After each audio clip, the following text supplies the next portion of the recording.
Sejam todos muito bem-vindos à Cúpula do Medo, o seu veículo de terror, horror e podcast.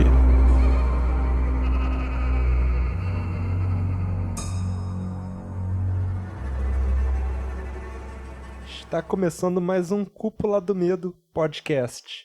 E no programa de hoje nós vamos falar sobre um filme cheio de reviravoltas e revelações inesperadas. O novo sucesso da Netflix, A Espreita do Mal. Meu nome é Gabriel e eu estou aqui hoje com Júnior Lima. Fala pessoal, ainda tô tentando entender como ICU se tornou A Espreita do Mal, mas tudo bem. Também está aqui conosco Igor Souza.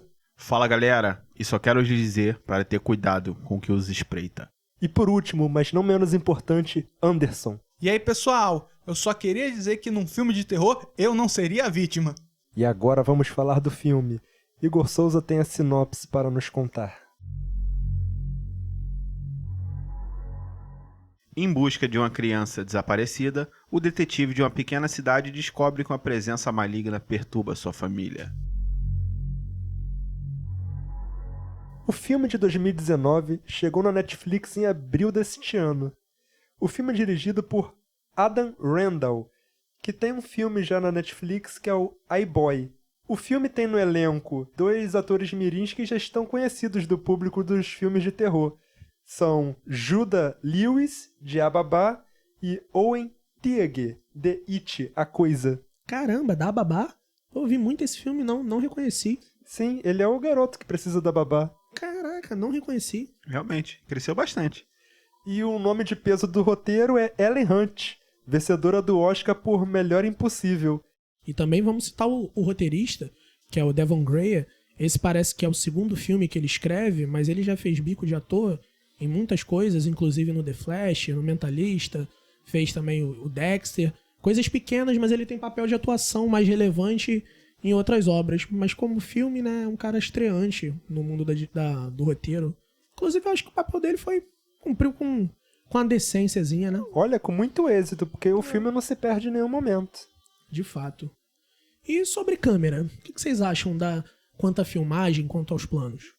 Olha, eu particularmente adorei, sabe? Principalmente no começo. Pelo que eu lembro, o filme já começa com as câmeras panorâmicas e tal. A câmera vindo do alto. Isso. Cara, são as imagens muito maneiras, sabe? Aquela cena do início, né, que começa com o menino pedalando na bike e tem um acidente lá, eu adorei aquela filmagem. Achei muito bonita, visualmente falando, e também é um choque, né? Choque no início do filme. Sim, ninguém sabe, é uma coisa que... É sempre bacana. Na verdade, falando sobre isso, toda a qualidade da filmagem do filme é excelente. Sim, a apresentação feita pelas filmagens são muito boas. A gente logo entende a cidade pequena, o clima da região. Isso. Adorei. É bem perspicaz, né? Mostra o que tem que mostrar. Mas quanto à técnica, eu não vi nada inovador, não. Não, comum, inovador realmente não é. Foi comum. Eu adorei também as cenas dentro da casa. As imagens bem densas, dando a entender, tipo, que realmente tem alguém à espreita, sabe? Isso eu curti bastante. A única coisa que eu queria mencionar sobre o visual é que eu achei interessante como que mesmo sendo colorido, que é bem colorido, ainda consegue ter um certo clima de tensão. Eu não sei se essa tensão se dá exatamente pela filmagem ou se é pelo mistério, né, que a gente vê que existe e acaba ficando apreensivo, né, o thriller e o suspense da coisa. Mas eu acho legal quando algo colorido consegue trazer isso à tona. Eu acho que isso acontece porque muito do que a gente vê nas cenas do filme apresentadas, você consegue encaixar seu dia a dia nisso. A pessoa passando pela cozinha. E se você parar pra olhar o mundo em volta, ele é realmente bem colorido, né? Tem uma mesa aqui na nossa frente cheia de coisas e cada uma tem uma coisa diferente. Acho que isso contacta muito com a gente, com o nosso dia a dia. E acaba que mostra o comum, o cotidiano. Vamos agora para o enredo do filme. Um enredo, né, que conta duas histórias do começo, que é a história da criança desaparecida, que você tem logo de cara, e a história da família, né, que tá com estranhos acontecimentos na casa, né, parece que ela tá assombrada. Sim, vale ressaltar que a família vem passando por diversos problemas conjugais. Isso, eles estão com problemas familiares, né? Inclusive o pai e o filho estão bem distantes da mãe, né? O filho, inclusive, trata ela com muita truculência. Sim. O tempo todo. Ele não tá lidando nem um pouco bem com os problemas da casa. Em simultâneo, o filme vai apresentando pra gente diversos sumiços estranhos que acontecem. A mãe acorda, sumiu uma caneca. Aí de vez em quando tem cena de alguém subindo ou descendo as escadas e a gente começa a perceber que tá sumindo retratos de dentro dos porta-retratos. Os porta-retratos ficam e somem só os retratos. E a gente começa a achar isso tudo muito estranho, né? Até que mais pra frente tem uma cena da mãe não levar o menino na escola e ela liga pro pai, fala que quer conversar com ele. Aí ele fica cheio de ódio, Joga taca o celular, Ele né? defestena o celular. Defenestra. Defenestra o Eu tentei celular. ser culto, mas eu fui cultivado pela cultice desse outro rapaz. Você foi plantado no jarrinho, é isso aí. Mas é isso. Aí ele taca o celular pela janela, né? Pra quem não sabe o que é defenestrar. E aí na próxima cena aparece pra gente que na verdade o que aconteceu foi que a mãe traiu o pai. E é por essa conturbação que a família tá passando. Toda essa tensão por causa de uma traição. E eu tava achando o garoto muito rude com a mãe, sabe? E sem motivo eu falei, cara, que moleque estúpido. Isso que contribuiu de fato pra gente ter o suspense, né, da Sim, cena. sim. A gente fica, caraca, por que esse moleque tá sendo tão babaca? Aí na próxima cena, a mãe começa a escutar uns barulhos estranhos na casa e vai investigar o que é. Chega no próximo à porta, ela se depara com um cara brutamonte, ela toma aquele susto, aí o rapaz, calma, não vou fazer nada contigo, só vim consertar o vidro da sua casa, o seu esposo me chamou. Aí ela, tá, mas eu nem sabia disso. Aí falou, não, só assina aqui. Aí ela pega, assina o formulário e fala, ué, mas quem abriu a porta da casa pra você? Aí o que o rapaz fala, né? Não, foi sua filha, e ela é muito educada, por sinal. E aí faz a gente realmente pensar, né, que tem espírito dentro da casa. É a grande deixa do filme, né? Sim. Isso também vale mencionar que, pelo amor de Deus, se eu chego na minha casa, a casa vazia e tem um cara consertando a janela, meu irmão, o negócio já ia ficar estreito ali. Eu já penso diferente. Se eu chego em casa e tem um cara consertando a janela quebrada ou fazendo uma faxina, eu vou agradecer. Vai apertar a mão do cara ainda, né? Seguindo, nós temos o amante da mãe também aparecendo na casa, sem ser convidado, sem... Do nada o Pô, cara... mó nonsense, né? Pô, sem ser convidado. O amante vai aparecer na tua casa... Não só isso, desesperado de amores por ela. Não, eu te amo, eu quero Isso, ficar, vou ficar com com você. você. E ela tava tentando se acertar com o marido, né? E aí acaba acontecendo um acidente quando algo acaba atingindo a cabeça deste amante e ele começa a sangrar e a mãe precisa fazer algo para conter o sangramento. E acaba levando ele para dentro Da casa, da casa para um almoxarifado, um porão, um alguma porão, coisa assim. isso. Isso, e ali continua acontecendo coisa sinistra, né? Continua. Percebe que o celular dele tinha sumido. Isso, o celular desaparecido dele liga pro celular da mãe. Aí ela volta pra casa, desesperada, tem uma música tocando no Vinil. no vinil. E nesse momento ela acha que o filho dela, que jogou a coisa na cabeça do amante, o filho dela que pegou o celular do cara. Porque na verdade o filme faz a gente pensar desde o início que o moleque puto com a situação tá pregando, né? Várias peças. Desde o início leva a gente a achar que é ele. Aí o amante fica sozinho lá no porão e a gente vê uma silhueta, né? E a gente começa a ver pela perspectiva da silhueta. Ela vem, se aproxima e dá uma puta porrada na cabeça do cara. Que aí, aquele ali já era, filho. Mais pra frente você vê, né, a mulher encontrando um amante morto, gritando, chamando desesperado o pai, né, o Greg, pra eles verem lá a situação. E aí ele fala, ela acha que é o filho dela, né, e fala pra ele, não, o que a gente vai fazer? E ele fala, você sabe como é que vai acontecer se alguém descobrir isso aqui, né? E eles já vão lá pra esconder o corpo. Não, e nessa cena é muito interessante porque quando ele fala assim, eu pensei quando eu assisti o filme que ele ia entregar o filho. Falei, caraca, o cara é policial mesmo raiz, né? O filho matou, O cadeia. jeito frio que ele lida com a situação, tudo dá a entender pois que, meu filho é um criminoso, vai pra cadeia. Mas não. Ele vai, leva lá, enterra o cara, esconde, e depois disso eles ainda vão pra a busca, né, da criança que estava desaparecida desde o começo do filme. Logicamente, pra formar um álibi. Tem que ter. Tem que ter. E é engraçado que você para pra perceber que, apesar disso estar sempre implícito nas cenas, eles não falam muito desse sequestro durante as cenas do filme. É, bem um plano de fundo, né? Tem cena que a mãe tá em casa e liga a televisão e aquilo tá passando. E a gente continua tendo assombração, né? A TV desligando sozinha. Ligando e Essas desligando coisas sozinha, acontecem, as coisas- sempre brincando com uma história e com a outra história. E enquanto isso tudo acontece, a gente tem um outro corte de câmera que leva pro quarto do menino, onde ele tá lá jogando no computador à vontade. E aí começa a aparecer mensagens esquisitas perguntando pra ele se ele sabe o que é frogging. E aí ele começa a perguntar, né? Quem é que tá falando? A pessoa, e agora? Você já sabe? Aí ele fica curioso com aquilo, abre o YouTube, vai pesquisar e descobre o que é. E enquanto isso, tem um plano de câmera muito maneiro, que a gente vê, né? É um clichê clássico de filme, que a câmera fica da perspectiva, vamos dizer assim, do computador, né? De trás do computador filmando pro menino. E a gente vê nas costas dele uma presença esquisita, né? Uma pessoa com uma máscara de sapo parada na porta. E aí a gente tem o corte que vai direto mostrar o primeiro plot twist do filme. Que já começa a contar mais uma história, mostrando que na verdade não tinha assombração, não tinha demônio, espírito, nada do tipo, e eles estavam passando por frogging. Você, ouvinte, sabe o que é frogging? Frogging é um estilo de vida que é praticamente uma lenda urbana. Aqui no Brasil não se tem muitos relatos disso, mas nos Estados Unidos e na Ásia tem muitos. Frogging, na verdade, é quando uma pessoa, sem ser convidada, decide morar na sua casa sem você saber. O famoso invasor. Ele acaba morando, sabe, em algum quarto, ou numa passagem entre uma parede e outra, e ele fica lá parasitando, vivendo às suas custas, sabe, saindo dali pra passar pela sua casa quando você não está. A gente viu muito sobre isso, sobre esse tema, no filme Parasita, que ganhou o Oscar recentemente. Isso é o primeiro filme relevante a trazer essa temática à tona, né? E vale também falar a diferença entre frogging e invasão, já que você mencionou.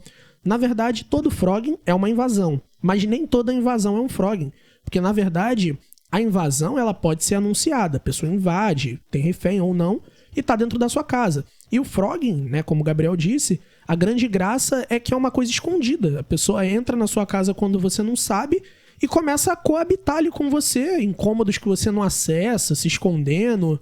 É uma coisa realmente muito bizarra. Até porque numa invasão, se for só uma invasão, o cara pode entrar, furtar os objetos, dinheiro, essas coisas e sair fora. E agora a gente começa a assistir o filme pela perspectiva dos invasores. O filme fica mais ou menos um found footage, só eles vindo com a câmera e reapresentando todas as cenas, né? E o porquê que acontece aquelas bizarrices no começo. Isso, e aí é legal que todas as cenas que o filme apresenta pra gente como se fosse algo sobrenatural, começa a explicar, né? Que na verdade era um menino que veio junto com a menina, a gente nem mencionou, né? São um casal. Isso, que eles vêm... um casal de froggins, Isso, um né? casal de amigos, 2 froggins, que eles vêm. Na verdade, essa menina ela já é experiente nisso e traz ele pra ser o cameraman. Ela quer meio que fazer um documentário mostrando o que é o frogging e tal. E, na verdade, ele começa a pregar essas peças sem ela saber. Ele começa a sumir com retrato e tal, ele que esconde o talher. E, na verdade, ele faz isso porque ele até reclama com ela, fala que não tem muita graça ficar ali à toa. E aí ele quer fingir que tá assombrando a família. Inclusive, ela retruca que a graça é viver lá parasitando sem ninguém saber. Isso. Ela quer fazer o frogging como é. Ele que quer ir no intuito de avacalhar. Ele parece que ele acha divertido viver os riscos de quase ser pego. Que acontece várias vezes. Várias né? vezes. Mas tu imagina como deve ser chato você ficar o dia todo sem fazer nada, nenhum barulho. Pois é, mas acho que pra quem pratica, né, a graça deve ser justamente essa adrenalina. Tipo assim, caraca, entra debaixo da pia enquanto o cara tá passando, quando a família toda sair. E é bizarro mostrando, né? Ela entra, aí começa a comer umas coisas, aí ela fala com o menino, não come isso aí não, que isso daí eles reparam. Sabe? E faz a gente pensar, imagina, tu tá na tua casa e no outro dia você acorda, vai lá na geladeira, cadê meu bolo? Sumiu. Ela fala que você pode comer tudo que tem na casa, só não pode comer demais. Eles não podem perceber. No BBB teve isso, que o bolo sumiu também, mas parece que foi a Juliette. E aí a gente percebe outro clima esquentando dentro do filme, que é ele começando a passar dos limites, né? Com essas brincadeiras que param de ser coisas simples, né? Coisas bobas como desaparecer com um objeto, derrubar uma coisa, e começa a ficar umas coisas bizarras, né? O pai da família, ele toma remédio pra dormir, e aí mostra que ele vai no quarto do pai de madrugada, e aí mija em cima do cara todo, e aí no outro dia o cara acorda, se vê todo mijado, e acha estranho, e aí ele começa a fazer umas coisas muito bizarras que a gente assistindo no filme e começa a se perguntar, caraca, por que esse cara tá sendo tão pentelho desse jeito? E vale lembrar que ele dopa a menina também, né? Pra poder ela não perceber que ele tá fazendo essas coisas à noite. Aí. Ele usa o mesmo remédio do pai, bota acho que na água dela, e aí quando ela bebe e dorme, ele começa a avacalhar. E o pai também que tava tendo muitos problemas, né? Com a investigação do desaparecimento dos rapazes, né? Então ele chegava em casa pra dormir. E aí ele lidava com todos esses problemas, e até então que pareciam de origem sobrenatural. Aí conforme vai aumentando, né, essas brincadeiras que vão ficando mais pesadas, a menina começa a reclamar cada vez mais com ele. Até o ponto que eles chegam a brigar. E ela olha pra ele e fala, não, você é louco, que não sei o quê. E vai sair, vai falar que vai ligar pra polícia, ele vai empurrar ela. E ela vai e bate com a cabeça. E ele desesperado, né? Porque ela pagou, ele pega ela no colo, leva pro carro lá da família e tenta ligar o carro pra levar ela pro hospital. Só que bem nessa hora, a família chega, né? E encontra um filho dopado e apagado na banheira, né? Que inclusive foi o motivo da menina ficar doida com ele e chamar de louco. Isso, que é, na verdade, uma continuação direta daquela cena que o menino tá no computador e tal. É porque esse filme, ele faz muito cortes e a gente não sabe muito bem em que momento tá falando o quê. Qual é a cronologia, né? Isso, e toda hora tem reviravolta, o que torna a coisa um pouco difícil de compreender. Mas é uma ligação direta. Então, os pais desesperados, né, botam o filho no carro e levam ele pro hospital, né? A mãe leva ele sozinha pro hospital e o pai fica na casa. Aí, o que acontece? Ele entra no carro que o outro invasor botou a menina e sai com o carro. Ele sai, ele vai pro meio da floresta, chega num trailer e aí ele some por um tempo, né? Ele sai, vai resolver umas coisas e aí a menina acorda, vê onde ela tá, né? Ela vê uma mala no carro com o material, né? As coisas dos meninos desaparecidos. Quando ela sai, encontra aquele trailer e entra nele, ela vê os meninos lá. Ela ainda tenta fazer alguma coisa pra ajudar os meninos, mas nessa hora o pai, né, já chega, já com um saco, asfixia ela e bota ela de volta na mala. Aí ele vê, né, a câmera dela e já vê que tem gente na casa dela, né, vendo o Frogging. E nessa hora temos o quê? O terceiro plot twist. Então vemos novamente a cena onde o amante da mãe da família é golpeado na cabeça e descobrimos que a sombra que se aproximava era na verdade o pai da família, o grande vilão do filme. A moça Frogging acaba descobrindo no porta-malas do carro onde ela estava os pertences das crianças desaparecidas que ela tinha visto nas reportagens e acaba ligando um ponto a outro. O pai era o grande vilão, o sequestrador das crianças da cidade. Inclusive, antes dela ser capturada, né, ela ainda liga pra polícia, mas não sei se ela não teve tempo de rastrear a ligação dela, e aí já vai pra cena dele pegando ela e levando ela pra casa, né? Onde ele forja, né, como se ela fosse invasora, agressiva, tentasse atacar ele, dar tiro e tudo mais, pra parecer que ela que tá lá sendo invadindo mesmo de maneira agressiva. Nesse mesmo momento, né, o garoto escuta os tiros acontecendo, né, já fica desesperado porque ele sabe o que aconteceu, ele pesca que o cara percebeu. E aí ele já vai atrás, cata um machado lá e já vai tentar pegar o cara na surdina. Ou, no caso, o pai policial da história. E a gente vê o quão o pai é frio, né, cara? Uma das coisas que eu gostei da atuação do John Tenney, que faz o Greg, né, o pai da família. Cara, ele consegue encobrir tudo como se aquilo ali fosse uma coisa muito rotineira pra ele. Isso é realmente estranho. Mas acho que isso já é demonstrando que ele já faz isso há muitos anos, já que ele é o sequestrador de crianças. Sim. Mas também ele é policial, né? Não se esqueça. Sabe como lidar com essa situação. E agora a gente chega ao final do filme, que tem um embate entre o pai e o invasor. E o que destaca nesse embate é que o rapaz fala pro cara, antes de matar ele, fala, eu sei quem você é. Sabe? E isso aí, pô, deixa todo mundo, pô, como que ele sabe? Eles se encontram num confronto físico, né? A Isso. princípio parece que o Greg, né, o pai, tá dando a melhor. Mas logo quando ele vira, né, no meio do confronto, ele deixa cair a arma e o invasor, né, o menino lá, ele pega a arma e consegue matar ele, né? E consegue matar ele.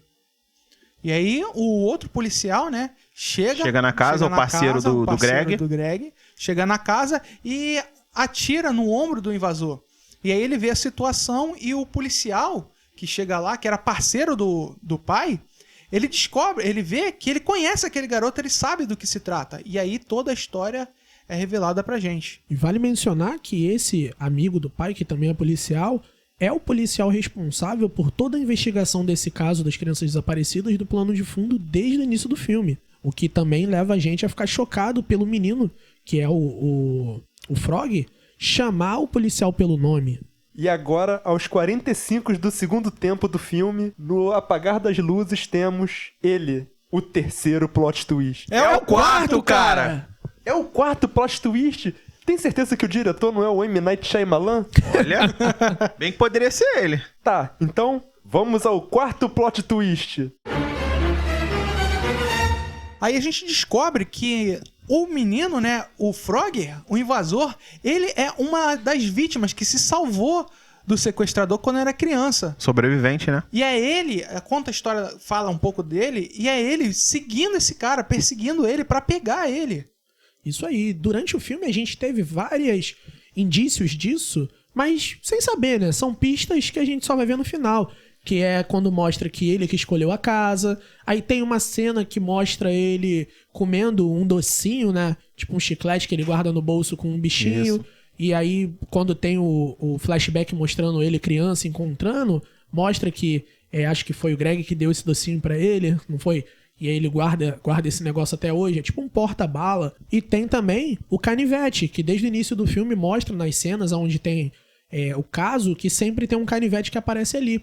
E também mostrou no filme, na cena que o menino tá preso no banheiro, que tinha esse canivete dentro da casa.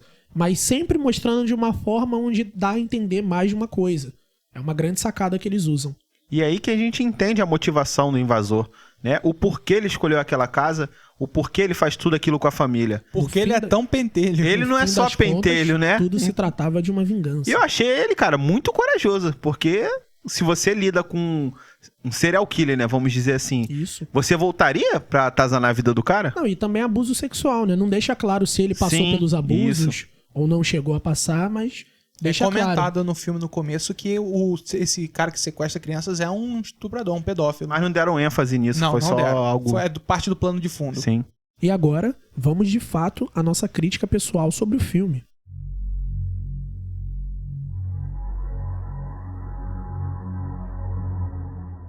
E direto, eu já vou começar fazendo uma puta reclamação, antes de falar dos acertos e dos erros do filme, sobre a máscara do filme. Porque, poxa, sempre que um filme tem máscara, eu acho que torna uma coisa muito emblemática. Tudo que usa máscara é lembrado pela sua máscara. Serial killer, personagem de desenho, super-herói, seja lá o que for. Então, o filme teve uma grande oportunidade de fazer uma máscara muito maneira ou muito assombrosa que fosse relembrada. Às vezes a máscara poderia carregar o filme, se tornaria um easter egg. Não que não vá se tornar, né? Quem assistiu e gosta vai acabar utilizando ela, mas eu acho que foi um puta erro não ter dado um trabalho mais carinhoso em cima dessa máscara. O que vocês acham? Concordo com você. Acho que eles até tentaram fazer uma máscara meio bizonha. No filme a menina até comenta que é bizarra a máscara, mas tipo assim, você olha assim e fala... Mas é bizarra pro esquisito. Não é pro assustador. Isso. Sabe o que parece um pouco? Parece um pouco aquela expressão daquela criatura da internet, a Momo. Mas meio sapo, Sei aquela o que boca... você é. Tu achou? Aquela É, eu boca não esticada, tive essa- aquele olho esbugalhado. Talvez tenham feito como referência, mas não ficou legal. Duvido. Eu Mas duvido. eu gostei, eu achei legal. É? Achei Olha- meio minimalista, mas que serve ao Eu propósito. achei inofensivo, sabe? Pra proposta do filme eu não curti. Mas, tipo, eu ficava muito interessado, antes de assistir o filme, descobrir o que era aquela máscara. E achei meio broxante, cara. Eu gosto do que o filme faz, né? Ele vai te contando a história. Acho que dava pra fazer melhor. Mas eu acho muito bom a maneira que eles vão contando a história e depois revertem ela pra contar outra história. No filme, quando eu vi, eu me assisti vendo mais de um filme ao mesmo tempo. Como se eu estivesse vendo 3 histórias separadas. A história da Casa Assombrada, a história dos invasores e a história que essa não foi muito bem contada, mas foi resolvida, que é das crianças sequestradas. O que me leva à minha segunda crítica que eu tenho também sobre o erro do filme, que já emenda com um acerto, que eu concordo muito bem com o que você falou. Eu acho que foi muito legal e foi muito bem feito essas sacadas. E, pô, um filme carregar 4 plot twists é muita coisa. Só que, como você já começou a dizer, eu acho que algumas dessas histórias foram muito mal desenvolvidas e certas coisas parece que forçou tanto pra ter um plot ali que acabou não dando a devida atenção. Como o próprio caso do sequestro, que foi o plano de fundo do filme todo, foi muito batido. Vocês concordam? Olha, eu concordo um pouco. Mas minha reclamação é que uma das histórias que foi mais abordado, da casa, ter algum espírito da casa, e acabou sendo muito contado. Muito, sabe... ficou tão óbvio que tinha algum espírito na casa pela direção que pra mim como espectador eu já sabia que não tinha. Porque sabe como um truque de mágica, quando um cara puxa sua atenção pra uma mão e faz a mágica com a outra? Eu tava tão maçante, sabe? A história do espírito, das coisas desaparecendo pela casa, dos fatos estranhos, que eu já tava, tá, com certeza, não é esse o caso do filme. Não entendi, eu concordo nisso aí com você. Inclusive eu também... Cara, eu tive a minha desconfiança quando eu vi os talheres sumindo. E ali, pra mim, eu já tinha certeza absoluta que não era espírito. Se fosse, eu ficaria muito decepcionado, porque espírito pode até sumir com a caneca, sumir com alguma coisa, mas, pô, a prataria toda de uma gaveta seria muito estranho. Eu só acho que isso não foi um problema, porque apesar do filme, como você disse, ficar apontando que é uma coisa e ao mesmo tempo dando dica que não é essa coisa, ainda ficou interessante porque o mistério persistia. A gente ficava... Tá, mas se não é espírito, o que é? Uma parte que eu prestei muita atenção, né? Que foi inclusive quando eu comecei a desconfiar que tinha alguma coisa errada, foi na parte que tinha o cara que vai consertar a janela, né? Fala que tinha uma filha, né? Uma menina na casa, né? E a mãe fica desconfiada. Eu acho que tudo isso que a gente tá comentando vai muito da questão da assombração.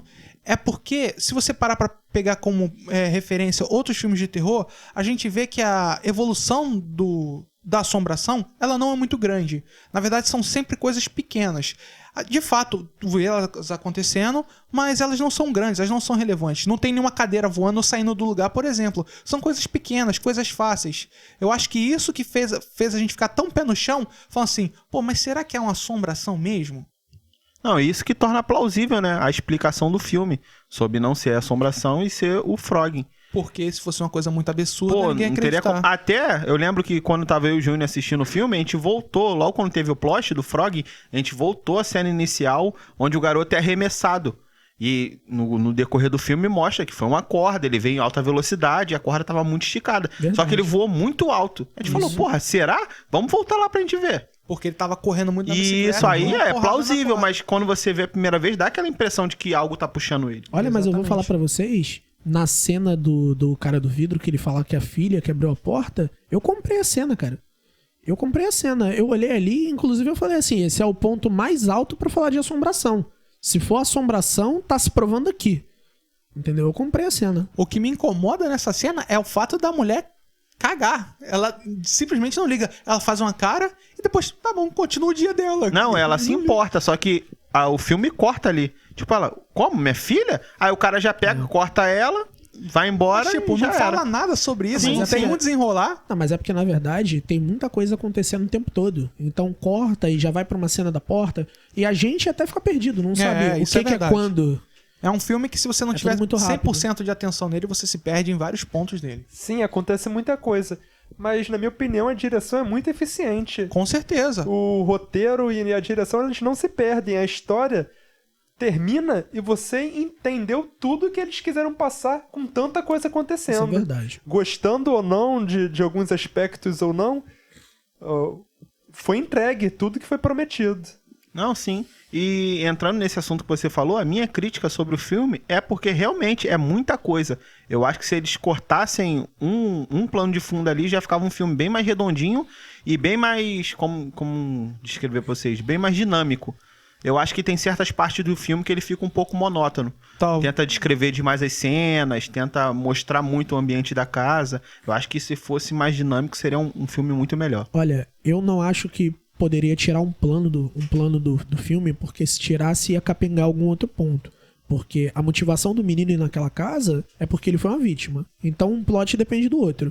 E o pai ser o assassino, se mudasse isso seria quem? Entendeu? Ia ficar meio capenga.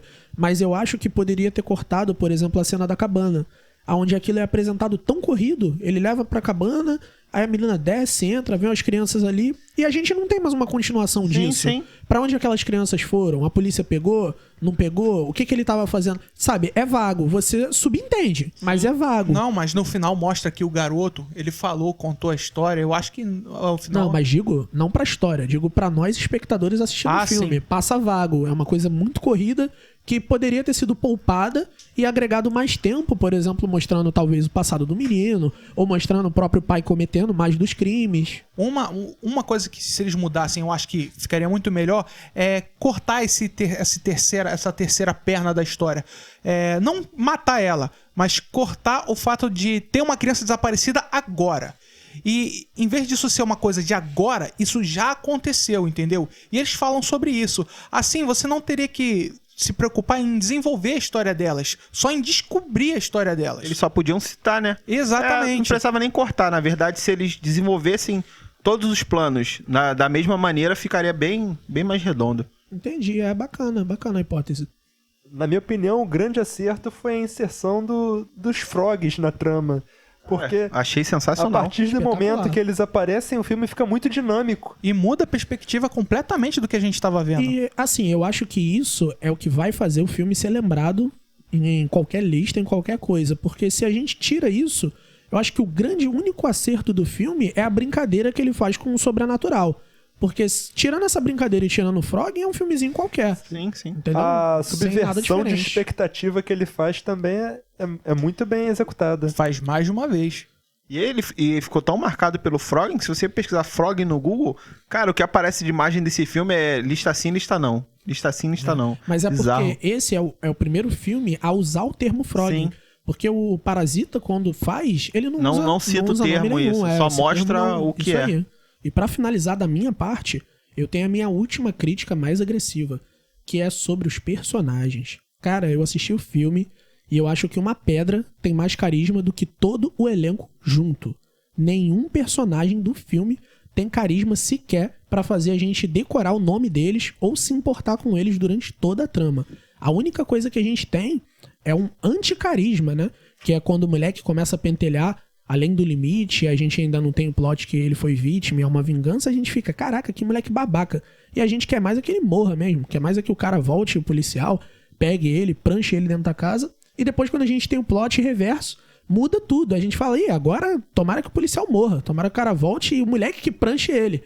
Então assim, isso me incomodou muito o filme porque eu realmente achei as atuações muito ruim, e repito, uma pedra tem mais carisma do que todo o elenco somado. Concordo com essa sua crítica, inclusive várias cenas que você vê, você é como se fosse um tom de cinza o filme inteiro. Eles estão parados, Eu não falando. senti emoção. Não tem. Não tem Você emoção. sabe que eles estão putos, você vê na cara deles assim, que parece que estão normal. Tipo, O filme com uma ideia ótima, podia ter dado mais um dinheirinho pra pegar um elencozinho melhor e ter feito talvez um filmão, né? Sem dúvida, a história é movida pelas tramas e Isso. não pelos personagens. Eu falei que o elenco todo é sem carisma, mas olha, eu retiro o que eu disse. Eu acho que a menina que faz Frog, ela é legalzinha. Ela é um personagem legal de acompanhar. Ela explicando o que é o Frog, mostrando e tal. É o divertido. problema também é que a perspectiva da gente, com todo mundo sendo ruim, acaba levando a dela que só foi medíocre. É Medíocre verdade. no sentido de Acaba mediana. nivelando por baixo, né? Talvez o fato dos personagens serem não tão bem escritos seja motivo do roteirista iniciante. Claro, com certeza. Mas também não descarta as atuações, né? Poderiam ter um elencozinho Tanto melhor. o rapaz, o filho do Greg, com a mãe, Connor. o Connor, ele tem um papel muito bom em Ababá. Sendo É verdade. um destaque. Assim, é porque nesse filme mesmo, as participações dele, né? Ele só aparece, faz cara emburrada. Ele é só uma criança revoltada. Não tem Só muito isso. que apresentar, não tem Estereótipo- muito diálogo interessante. Estereótipo de adolescente revoltado. Eu discordo um pouquinho de vocês. Eu gosto da atuação do pai, do Greg. Eu curti a atuação dele. No começo mesmo, do cara. filme, não, porque ele tava muito coisa. Até a cena do. Quando o amante é morto, que ele tem que encobrir o corpo, que ele já começa a lhe mostrar que ele é um cara frio. Tipo assim, nem todo policial é frio que nem ele. Mas Sabe? pode ser que seja só a falta de habilidade de atuação dele. Não, mas aí que você fez vê ele no decorrer da trama, né? transparecer. Como Não, ele lida verdade. com as coisas. E eu curti a atuação dele. Não, bacana. E a do rapaz do Connor também. E da menina, da Frog, também eu acho que. Eu acho vale que a melhor ressaltar. cena do Connor foi quando ele tava desacordado na banheira. Eu senti exatamente como se ele tivesse. Eu falei, pô, ele tá atuando bem, Foi não. muito fiel, foi muito Foi muito fiel. fiel. Então agora, vamos às considerações finais.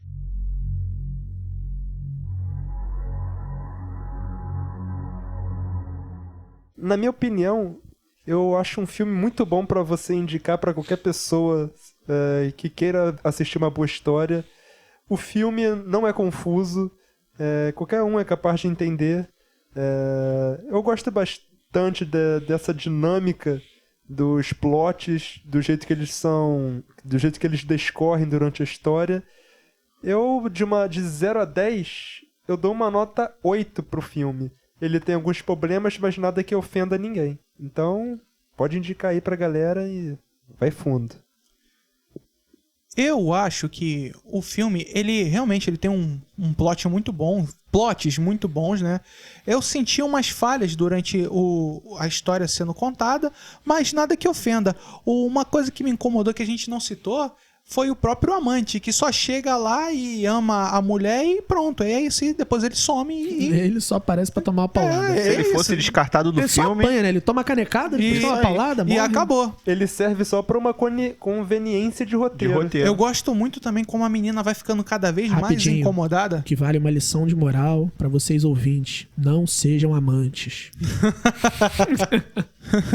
Retomando, eu gosto muito de como a menina vai gradativamente ficando com maior aversão ao companheiro dela, né? Porque ela vai vendo ele fazer aquelas esquisitices. Eu acho que a montagem dela, a evolução dela como personagem foi boa. Não foi o melhor que dava pra ser, mas foi muito boa, assim. Me convenceu, sabe? Ela achando que ele tava... Não, você tá maluco, vou sair fora daqui. Eu gostei muito disso. Eu gosto muito de como foi contado os últimos plots do filme, né? Porque na hora que eu descobri que o menino, né, o invasor, era um dos garotos sequestrados anos atrás, minha cabeça, bum, na hora, cara. Eu acho que é um filme muito bom. Eu acho que qualquer um pode assistir. Apesar de tudo que a gente falou, ele não é nada complicado. Você vê do começo ao fim, você entende tudo. Pra mim é um filme 7,5 pra ver sempre. Qualquer momento você pode pegar e ver, você vai se divertir. E agora eu vou seguir com a minha avaliação. Eu concordo com o que vocês dois falaram. Eu gostei muito do filme, cara. Achei um filme bom pra muito bom, né? Tem algumas coisinhas ali que poderiam ser melhoradas. Eu acho que teve um excesso de plot. Não que seja ruim isso, mas se fosse menos ou fosse mais trabalhado não deu pelo tempo de decorrer trabalhar, isso. Não, até deu tempo. Eu acho que ele focou muito em uma coisa e deixou outra muito de plano de fundo. Eles acabam mostrando muito aquelas assombrações pequenas no começo isso, e comem entendeu? Isso. Eu acho que eles mostram o lance do Froggen já com 40 para 50 minutos do filme. Mais da metade. E, cara, atuações medianas. Teve umas legais, outras, a maioria nem tanto. O filme tem um jogo de câmera bom, como a gente citou no começo. Tem uma fotografia maneira. Cara, é um filme também, assim, um filmão de domingo, sabe? Eu não vou assistir ele tão cedo. Eu acho que é um filme que dá pra você absorver bem, como os meninos explicaram. É um filme que não é difícil, cara. Apesar de todos os plots, fica bem na sua cara. E nota também, acho que eu sigo com a do antes, 7,5. É bem conclusivo, é um filme que fecha direitinho. E é isso. Pra mim, satisfatório. Bom, e a minha nota, apesar de eu ter tido duras críticas ao filme, eu ficaria com 6 ou 6,5. Eu só não dou uma nota maior porque eu acho que todo entretenimento ele precisa carregar algum tipo de mensagem. Né? Lição de moral, crítica, seja lá o que for. Mas ele entrega, cara. Sempre tem alarmes e câmeras de segurança na sua casa. É verdade, é verdade. Mas retomando o raciocínio, eu achei que o filme foi muito fraco nesse ponto de deixar alguma mensagem, alguma lição de moral. E eu acredito que quando falta isso, o filme precisa recompensar a gente com alguma outra coisa.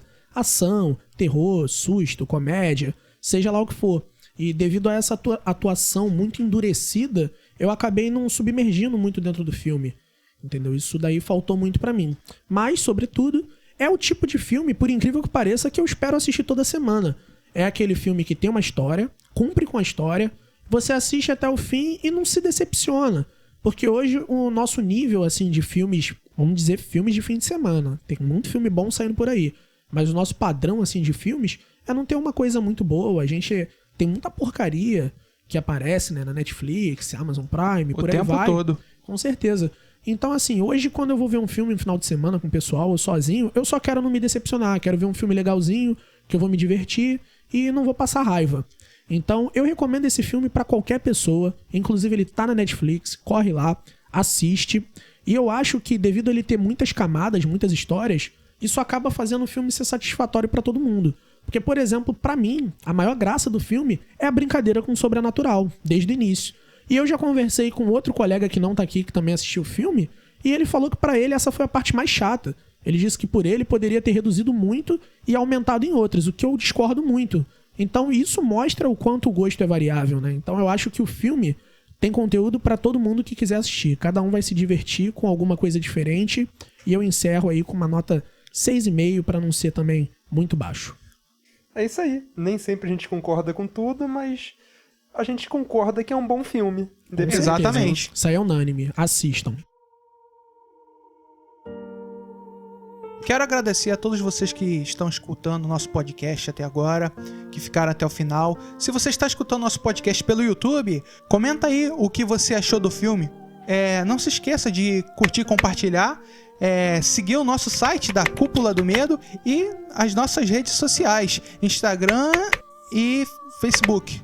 Lembrando que em breve a gente vai estar inaugurando novas tags lá no nosso site. Literatura, quadrinhos, vamos falar de mangá, vamos falar de anime, vamos falar de um monte de coisas interessantes. Essa semana a gente já inaugurou a tag de games, já tem umas notícias bacanas lá. É isso aí. E até o nosso próximo podcast da Cúpula do Medo. Valeu! Valeu!